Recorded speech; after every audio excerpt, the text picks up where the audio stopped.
Antes de que me regañe Meiderlin, aun cuando Meiderlin no está aquí presente en el día de hoy. Ajá, entonces, vamos a poner de nuevo, ¿no? Entonces, hay una distinción que hace Peña Solís y que tiene una cierta importancia y que de repente no es tan fácil de comprender para alguien que no maneje mucho la administración, que no conozca un órgano administrativo, ¿no?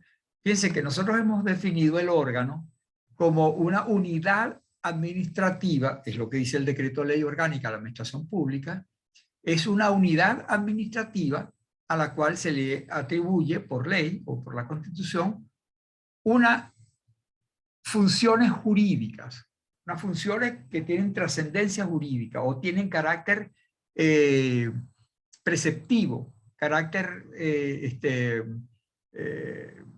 regulatorio, dice el decreto ley, ¿no? Es decir, ya eso lo vimos el otro día.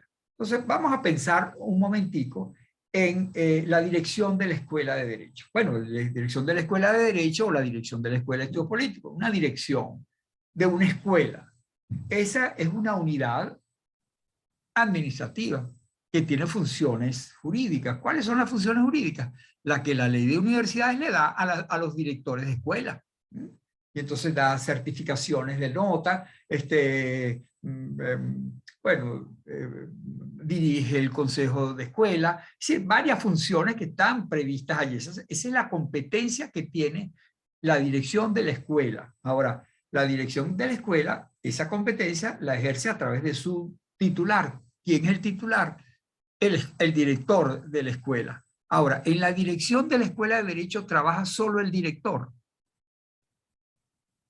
Ahí no está también una secretaria. No hay una recepcionista que cuando uno va para allá le dice, buenos días, ¿qué es lo que usted quiere? Una secretaria que es la que el director le dice, mira, escribe aquí, mándame esa carta, etcétera, etcétera. Es decir, de repente hay hasta un empleado subalterno que archiva cosas. Es posible que haya también hasta alguien que limpia la oficina, etcétera. Todo eso son gente que trabaja dentro de la dirección de la escuela.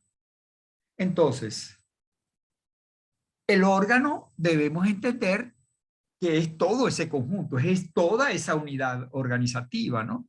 Que, que trabaja allí en la dirección. Pero en realidad el titular es el que dirige todo eso, es el que tiene la competencia, el director de la escuela.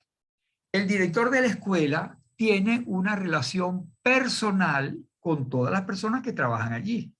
Él le da instrucciones a la secretaria, le dice, usted haga esta cosa, haga lo otro, no haga esto de por aquí, venga a las 8 de la mañana, mañana viene a trabajar, hoy se queda hasta más tarde, etc. Y se lo dice también a la recepcionista y se lo dice al que limpia, es decir, hay una relación personal entre él y las demás personas que trabajan allí dentro de la administración. Esa es así se entendió normalmente la jerarquía originalmente dentro del derecho administrativo, porque eso nos venía de esa manera desde el ejército, donde el que está arriba le manda a todos los que están por debajo. Y los que están, todos los que están por debajo se le tienen que cuadrar al de arriba y le deben respeto y obediencia al que está arriba. Así no sea su jefe, no importa, pero como él es capitán, mientras que yo soy teniente, yo tengo que obedecer lo que diga el capitán. Entonces, hay una relación personal en esa organización jerárquica del ejército. En cambio, dentro de la administración, esa relación jerárquica existe, pero existe a los efectos de la disciplina interna. Para que funcione todo bien, los de arriba ordenan y los de abajo cumplen todos. Así no sean órganos. La secretaria no es ningún órgano porque ya no tiene competencia jurídica. El vigilante tampoco es ningún órgano porque tampoco tiene competencia jurídica. La recepcionista tampoco es un órgano. El órgano es la dirección de la escuela y su titular es el director de la escuela. Bueno, ese órgano, director de la escuela, está relacionado con el órgano decano de la facultad. El decano, a su vez, también es una cosa parecida. Hay una unidad organizativa donde está el decano, pero también está la secretaria del decano, la recepcionista, el ayudante, el asesor. Es decir, hay 5 o 6 personas que trabajan en el decanato, digámoslo así, en esa unidad organizativa.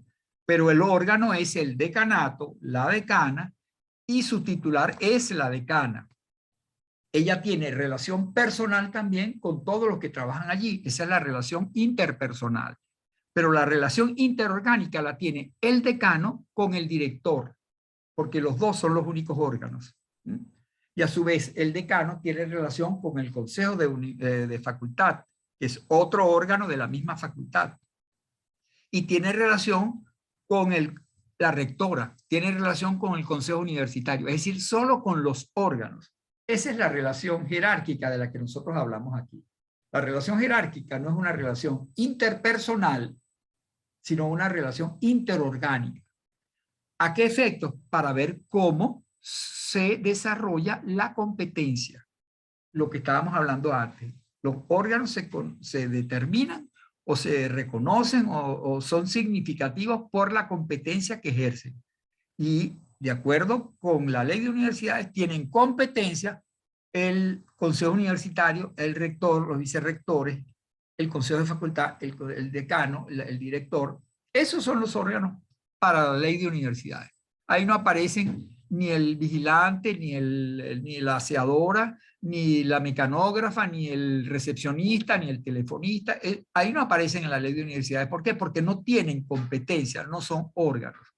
Entonces, repito, lo que nos quiso decir, que de repente Nirvia decía que lo entendía, pero no estaba quizá tan claro, es que la jerarquía, esta que nosotros conocemos como una técnica jurídica de la organización administrativa, es una técnica que trabaja entre, o se da entre órganos, que son los competentes. En cambio, la relación interpersonal también es una jerarquía, en el sentido de que unos mandan y los otros obedecen, pero esa no es a los efectos del ejercicio de la competencia, sino a los efectos de mantener el orden dentro de la organización administrativa, para que todo funcione bien, para que la gente trabaje a la misma hora, para que nadie llegue más tarde, para que los trabajos se cumplan. Si prometimos algo para mañana, eso va a estar mañana, pero para eso tiene la mecanógrafa que escribirlo y tiene el otro, el ayudante, que ir a buscar la información, etcétera.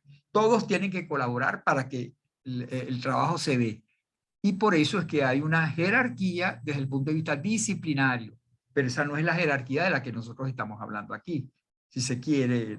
No sé si queda más claro entonces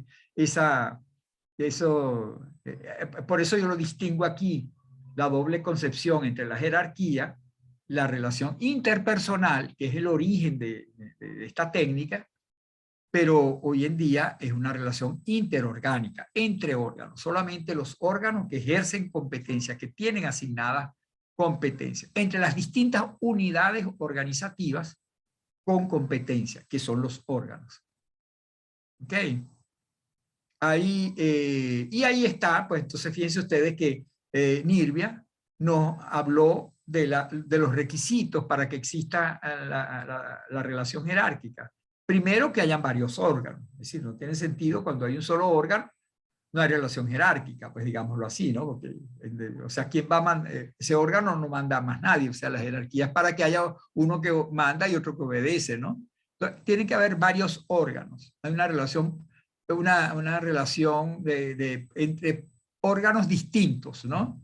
Y esos órganos distintos forman parte de una misma persona jurídica y esos órganos distintos de una misma persona jurídica tienen la misma competencia material. Eso se los explicó, ¿no? Entonces, por eso es que hay jerarquía entre los órganos de la Facultad de Derecho, porque esos tienen una misma competencia material. En cambio, no hay jerarquía entre la decana de Derecho y los funcionarios y los órganos de ingeniería. ¿Por qué? Porque tienen una competencia material distinta. Esos tienen una jerarquía, pero con los de su propia competencia, con los que están organizados en torno a una misma competencia material, ¿no? Y bueno, no sé si estos poderes también les quedaron claros, los poderes que existen entre los órganos jerárquicamente estructurados. El superior tiene todo el carácter, poderes de carácter directivo, el carácter de impartir instrucciones, el carácter de dictar órdenes, y bueno, ahí ella nos explicó más o menos lo que es una orden, un poco distinta de la directiva, etcétera. Y los poderes de carácter correctivo, es decir, una vez tomada la decisión por el órgano competente para adoptar la decisión, el superior se la podría corregir. ¿Y qué significa corregir? Se la manda a modificar o él mismo se la modifica, ¿no? La revoca, la anula, etc. Bueno. Y por último, el poder de modificar o desviar la competencia. Ya también ya lo habló, la delegación o la vocación. ¿Quién puede delegar? El superior jerárquico. ¿Quién puede abocar? El superior jerárquico. Ese poder de modificar la competencia cuando la ley lo permite está en cabeza del superior jerárquico. Los inferiores lo que tienen es que obedecer.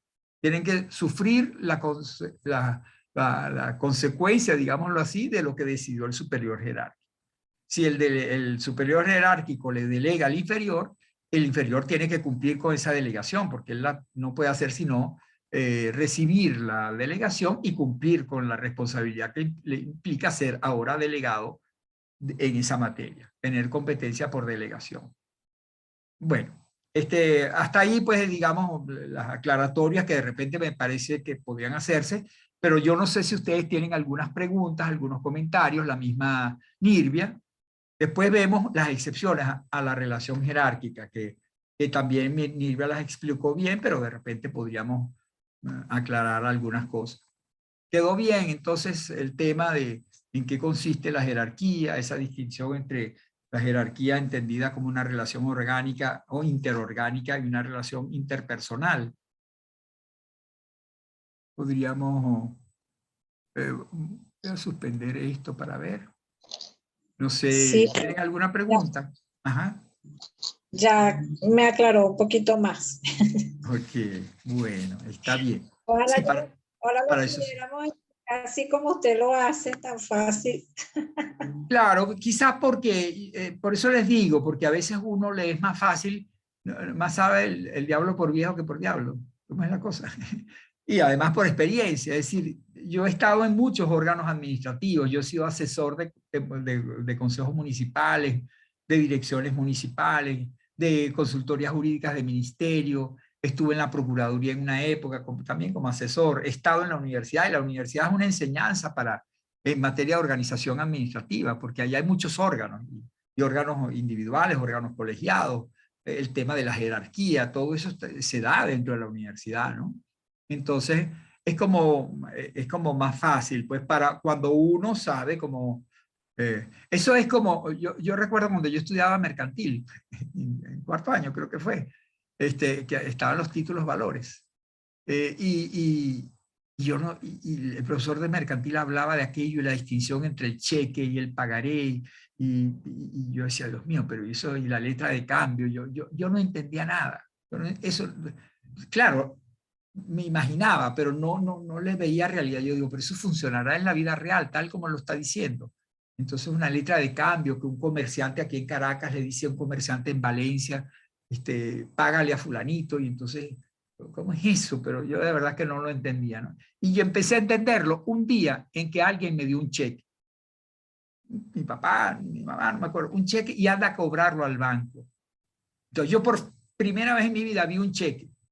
Nunca lo había visto. Y el señor me estaba hablando de cheque, que era como que me estuviera hablando de los satélites que van a la luna, pues una cosa así, pues más o menos yo nunca he visto un cohete que va a la luna. Entonces para mí era difícil entenderlo. Cuando yo tuve el cheque en mi mano y fui al banco y presenté mi cédula y me pagaron y eso, ya yo sé, mi papá es el librador, yo soy el beneficiario, el banco es el librado. Y entonces empecé a entender esa figura. Claro, porque es que mi papá tiene plata en el banco. Y entonces él le puede dar la orden al banco, mire, de mi plata que usted me tiene allí, dele a este señor una cantidad.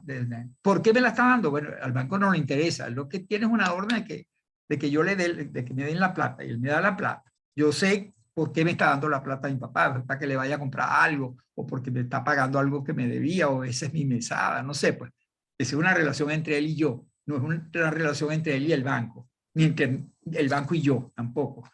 Bueno, entonces, así mismo, así, o sea, cuando uno logra visualizar un poco la realidad social, pues, regida por el derecho, entonces a lo mejor es como más fácil entenderlo. Entonces, yo les diría a ustedes que si no conocen organismos administrativos, traten de pensar en los órganos que están más cercanos a ustedes. Piensen en la dirección de la escuela, piensen en la unidad de control de estudios, piensen en la biblioteca. Eso. Entonces, ya ahí se dan cuenta, la biblioteca no es un órgano. ¿Por qué? Porque no tiene competencia. La biblioteca y el jefe de la biblioteca no puede tomar ninguna decisión regulatoria. Si él quiere comprar libros o quiere sancionar a alguien, él tiene que dirigirse a las autoridades que sí tienen competencia para eso, para sancionar.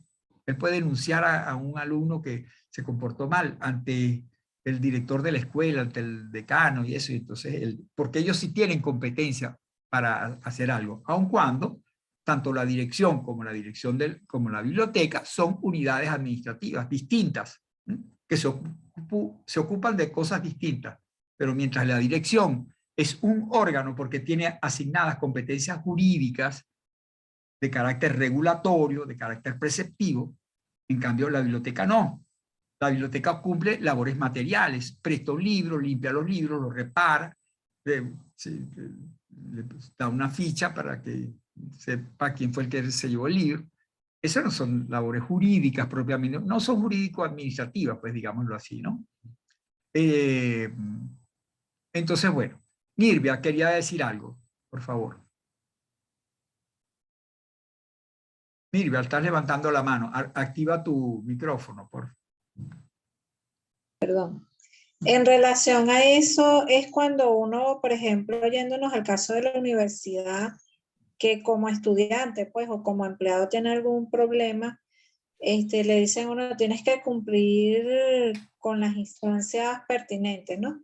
Por ejemplo, como estudiante, primero dirigirnos a la dirección, y luego de la dirección, si no se soluciona el problema ahí, al consejo de escuela, al consejo de facultad y consejo universitario, que son las instancias estudiantiles que nosotros tenemos como para resolver un conflicto, ¿no? Es ahí esa. Efectivamente, exacto. Así es. Y ahí lo que tú estás haciendo es recorriendo la escala piramidal de las competencias, ¿no? O sea, vas yendo, tal como en la universidad, tú podrías dibujar un organigrama y ver que hay un consejo universitario, pero hay varios consejos de facultad y hay varios más consejos de escuela, y así vamos, pues, ¿no? O sea, es como piramidal, va subiendo una especie de pirámide. Y por supuesto, repito, una cosa interesante que plantea José Peña Solís allí, ¿no? El tema de que cuando la ley le atribuye competencia, y ahí sí podemos entrar a discutir un poco, ¿no?, al respecto. Cuando la ley asigna competencias a órganos inferiores de una estructura, entonces él dice que hay algunos autores, sobre todo italianos, que es la doctrina que él maneja, que ahí hay como una especie como de jerarquía debilitada, porque si el competente es el inferior y no el superior jerárquico, entonces, ¿cómo va el superior jerárquico a darle instrucciones al competente, que es un inferior de él, para que haga las cosas no como le parece al competente, sino como le parece a su jefe, digámoslo así, ¿no?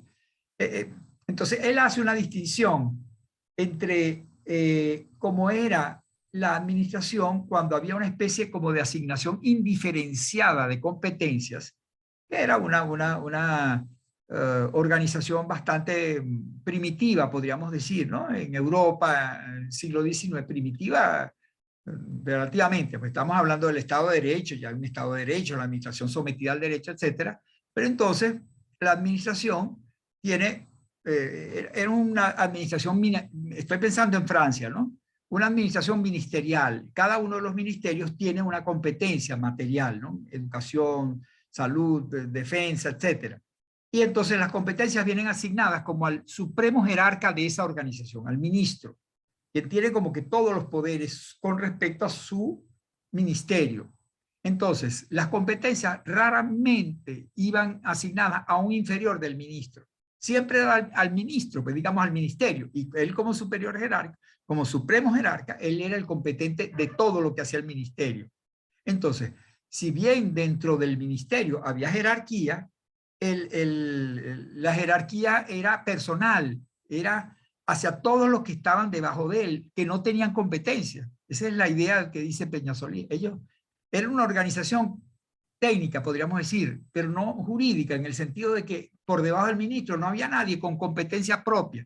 Todas las competencias las tenía el ministro y a lo sumo el ministro podía delegar o instruir o darle órdenes a inferiores para que los de abajo hicieran las tareas que al ministro le interesaba para él terminar cumpliendo con su función, ¿no? Pero todo lo que pasaba dentro de su ministerio era una especie como de responsabilidad del ministro. Entonces, allí la jerarquía era una jerarquía personal y no interorgánica, porque por debajo del ministro no había nadie que tuviera competencia. Él dice que a partir de cierto momento que se empiezan entonces a crear las figuras de la desconcentración, de la descentralización, ya la veremos después, donde a órganos inferiores se les empiezan a dar competencias, entonces ya la estructuración o la organización jerárquica comienza a ser no entre personas, sino entre órganos que tienen competencia, ¿no? Entonces, bueno, no sé si eso les aclara un poco, léanlo de nuevo y cualquier duda que les plantee lo que dice Peña Solís, lo podríamos como que conversar, ¿no? En todo caso, a mí me parece, él termina una especie, y esa fue tu conclusión, Nirvia, ¿no? Que la relación interorgánica, que la jerarquía es una relación interorgánica y no interpersonal. Yo estoy de acuerdo contigo con esa conclusión, pero solo a los efectos del ejercicio de la competencia. Cuando estamos hablando de la técnica jurídica de la organización, como a los efectos del ejercicio de la competencia, ¿no? Ahí es una relación interorgánica.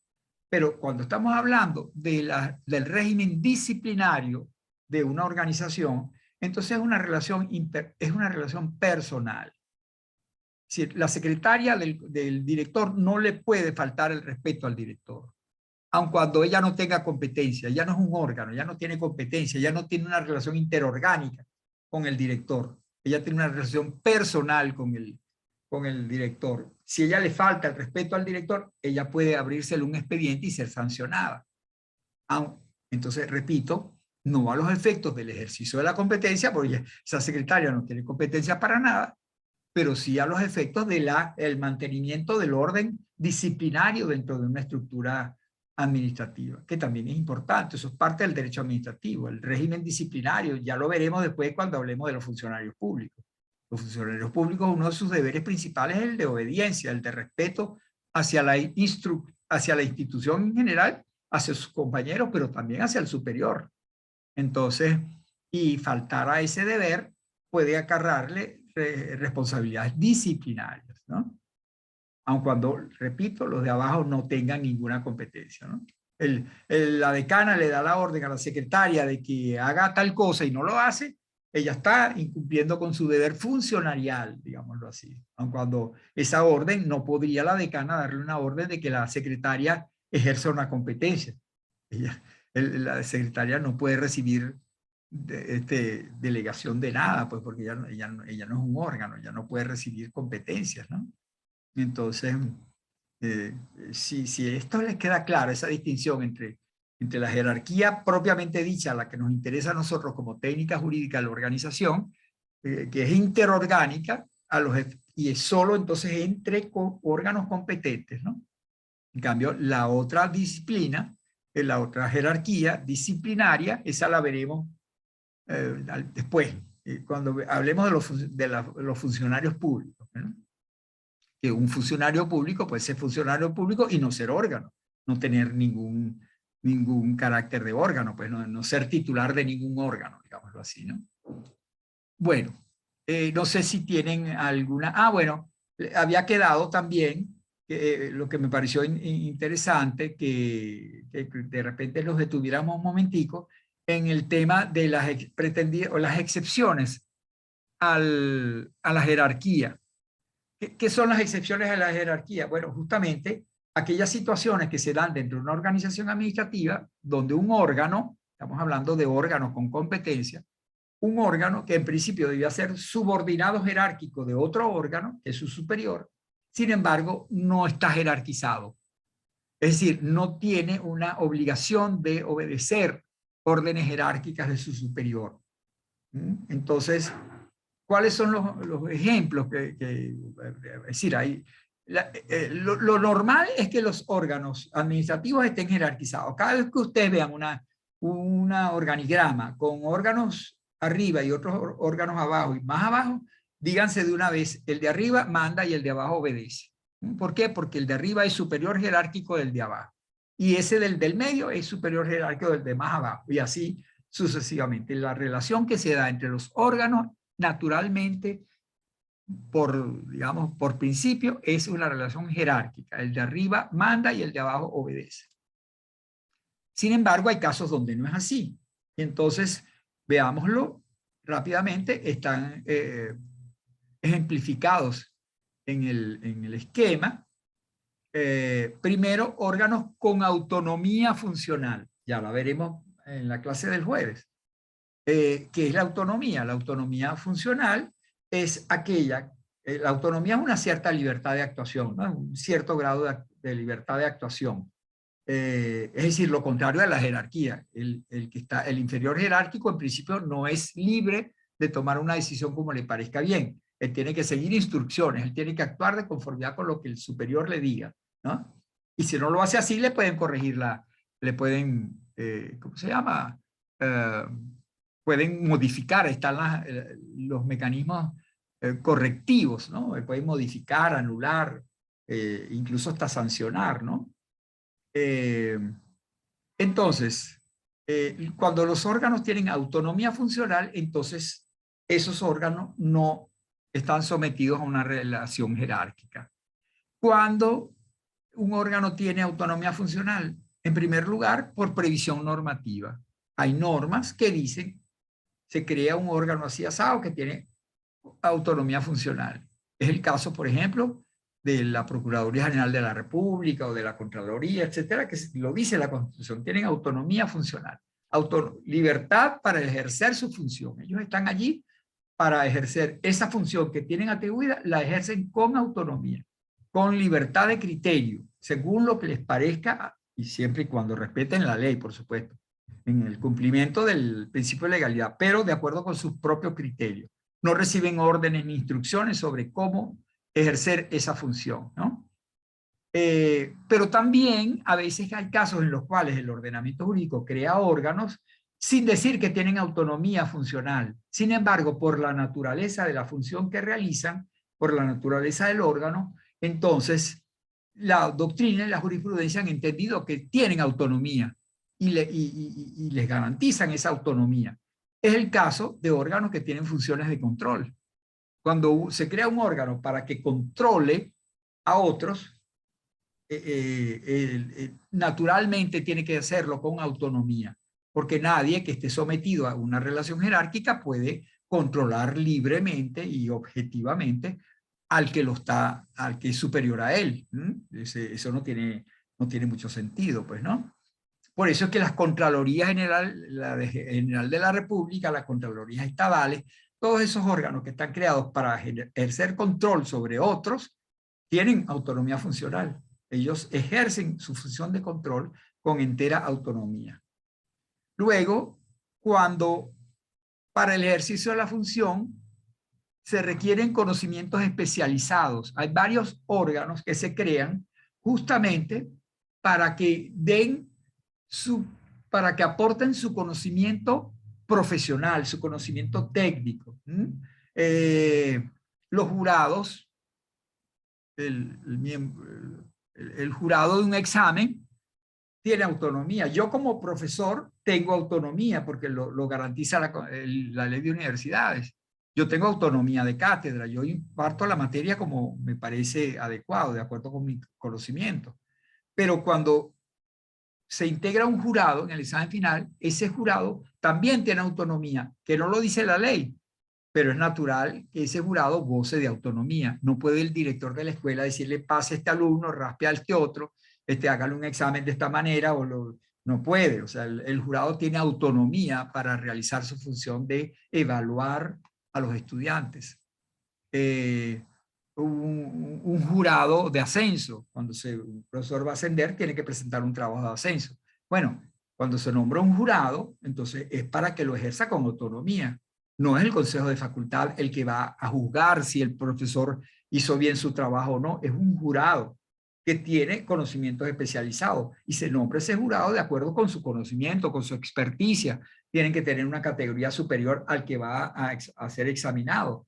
Tienen que tener tantos años, tienen que tener, es decir, esté garantizado de antemano que ese jurado tiene el conocimiento especializado que se requiere de él. Y por eso es que luego nadie puede decir nada, ni el rector ni el consejo universitario pueden modificar ese veredicto. Lo que haya dicho el jurado es santa palabra. Ejercen su función de evaluación con entera facultad, con entera autonomía.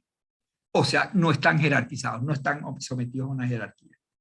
O una necesidad de transparencia. Es el caso de las comisiones de contratación. Para que cada vez que un órgano público va a contratar, tiene que hacerlo con transparencia. ¿Por qué? Porque el dinero que están siendo utilizado no es el dinero del que está firmando el contrato, es un dinero público, un dinero que tiene que ser administrado con transparencia. Bueno, para ahí y además no se lo van a dar al primo, ni al amigo, ni al amante, sino se lo tienen que dar a la empresa que haga la mejor oferta.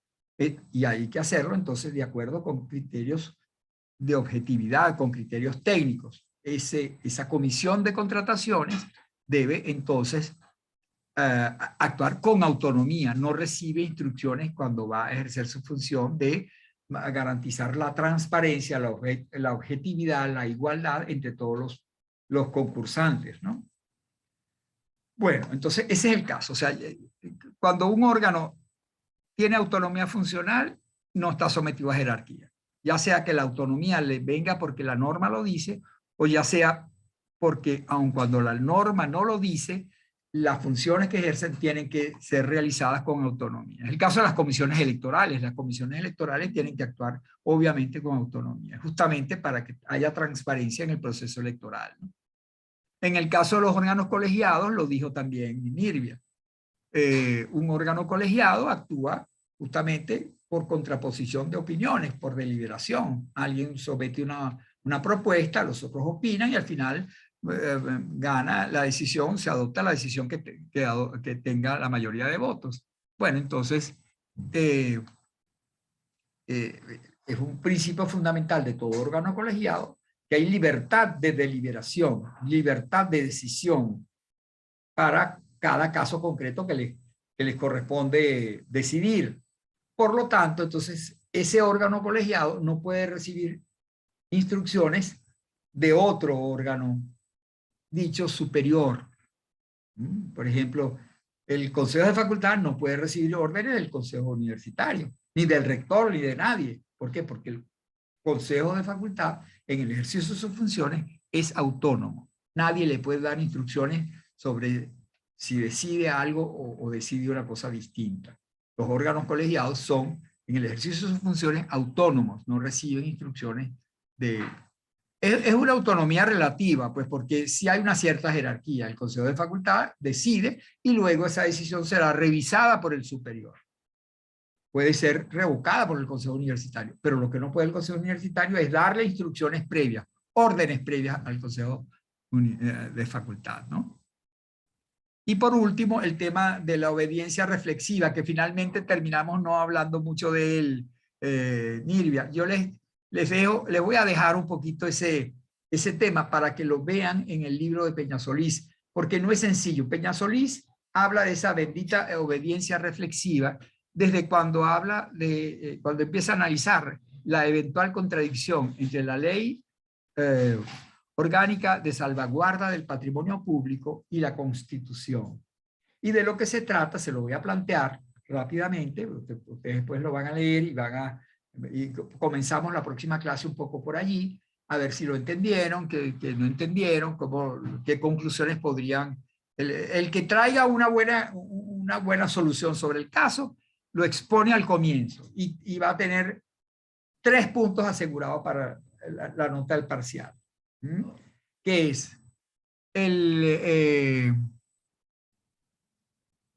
cuando un funcionario recibe una orden y esa orden es contraria a la ley o a la Constitución, el funcionario inferior tiene que cumplir esa orden, está sometido a la jerarquía, o eso constituye una excepción a la jerarquía.